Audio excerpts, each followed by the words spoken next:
ಶ್ರೀ ಗುರುಭ್ಯೋ ನಮಃ. ವೀಕ್ಷಕರೇ ನಮಸ್ಕಾರ.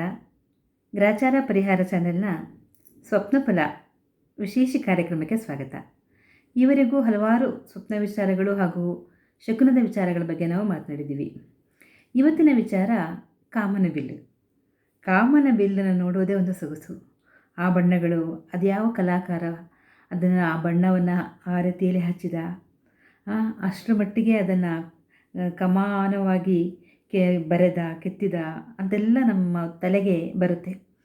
ಇಂತಹ ಕಾಮನ ಬಿಲ್ಲು ಏನಾದರೂ ಈಗ ಹಸುಗಳು ಮೇಯ್ತಾ ಇರುತ್ತವೆ ಕಾಡಲ್ಲಿ ಅಥವಾ ಬಯಲಲ್ಲಿ, ಹುಲ್ಲುಗಾವಲಿನಲ್ಲಿ, ಆವಾಗ ಆ ಕಾಮನ ಬಿಲ್ಲು ನೇರವಾಗಿ ಹಸುಗಳ ಮೇಲೆ ಬಿದ್ದಾಗ ಅದರ ಹೊಟ್ಟೆಯಲ್ಲಿ ಗೋರೋಜನ ಉಂಟಾಗುತ್ತೆ, ಉತ್ಪತ್ತಿಯಾಗುತ್ತೆ ಅಂತಂತ ಕೂಡ ಹೇಳ್ತಾರೆ. ಅದೆಷ್ಟು ನಿಜವೋ ಸುಳ್ಳೋ ಗೊತ್ತಿಲ್ಲ, ಆ ರೀತಿಯಲ್ಲೇ ಹೇಳ್ತಾರೆ ಒಟ್ಟಿನಲ್ಲಿ. ಇಂತಹ ಕಾಮನ ಬಿಲ್ಲು ನಮ್ಮ ಸ್ವಪ್ನದಲ್ಲಿ ಯಾವ ರೀತಿ ಕಾಣಿಸ್ಕೊಂಡ್ರೆ ಯಾವ ಫಲ ಅನ್ನೋದನ್ನು ನಾವು ಇವತ್ತು ನೋಡೋಣ. ಈ ಕಾಮನ ಬಿಲ್ಲಿಗೆ ಇಂದ್ರಧನುಸ್ಸು ಅಂತ ಕೂಡ ಹೇಳ್ತಾರೆ.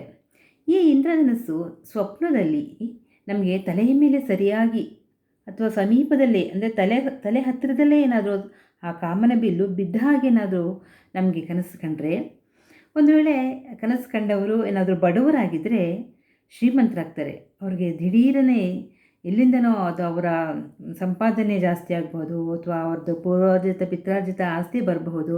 ಒಟ್ಟಾರೆ ದಿಢೀರಂತ ಅವರು ಶ್ರೀಮಂತರಾಗಿಬಿಡ್ತಾರೆ.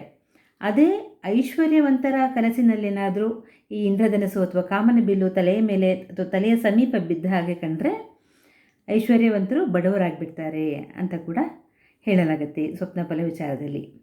ಇನ್ನು ಈ ಕಾಮನ ಬಿಲ್ಲು ಸ್ವಪ್ನದಲ್ಲಿ ನಮ್ಮ ಪಶ್ಚಿಮದಲ್ಲಿ ಕಾಣಿಸ್ಕೊಂಡ್ರೆ ಏನಾಗುತ್ತೆ ಅಂದರೆ, ಯಾರು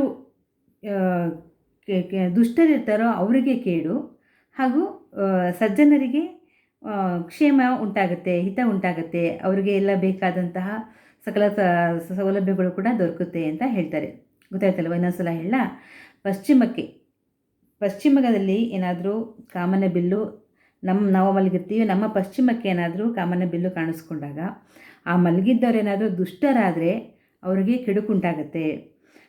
ಮಲಗಿದವರು, ಆ ಸ್ವಪ್ನವನ್ನು ಕಾಣ್ತಾ ಇರೋರು ಸಜ್ಜನರಾದರೆ ಅವರಿಗೆ ತುಂಬ ಒಳ್ಳೆಯದಾಗುತ್ತೆ. ಗೌರವ, ಸನ್ಮಾನ, ಅವ್ರಿಗೆ ಏನೇನು ಬೇಕೋ ಅನುಕೂಲಗಳು ಇದೆಲ್ಲವೂ ಸಿಗುತ್ತೆ ಅಂತ ಹೇಳ್ತಾರೆ. ಹಾಗೆಯೇ ಪೂರ್ವದಲ್ಲಿ ಕಾಣಿಸ್ಕೊಂಡ್ರೆ ಶತ್ರುಗಳಿಗೆ ಏನಾಗುತ್ತೆ ಅಂದರೆ, ಶತ್ರುಗಳಿಗೆ ವಿಜಯ ಆಗುತ್ತೆ ಮತ್ತು ಅವರಿಗೆ ಸನ್ಮಾನ ದೊರಕುತ್ತೆ.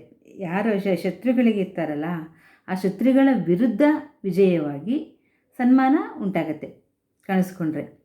ಇನ್ನು ಪಶ್ಚಿಮದಲ್ಲಿ ಪಶ್ಚಿಮಕ್ಕೆ ಎರಡೆರಡು ಕಾಮನ ಬಿಲ್ಲುಗಳು ಕಾಣಿಸ್ಕೊಂಡ್ರೆ ಏನಾಗುತ್ತೆ ಅಂದರೆ, ಆವಾಗ ಪೈರುಗಳು, ಅವರೇನಾದರೂ ಕೃಷಿಕರಾಗಿದ್ದಲ್ಲಿ ಪೈರುಗಳು ಸಮೃದ್ಧಿಯಾಗಿ ಬೆಳೆಯುತ್ತವೆ ಅಂತ ಅರ್ಥ. ಹೇಗಿತ್ತು ಕಾಮನ ಬಿಲ್ಲಿನ ಕನಸು? ಕಾಮನ ಬಿಲ್ಲು ಸ್ವಪ್ನಫಲ ವಿಚಾರ ಇದಿಷ್ಟು ಆಗಿತ್ತು.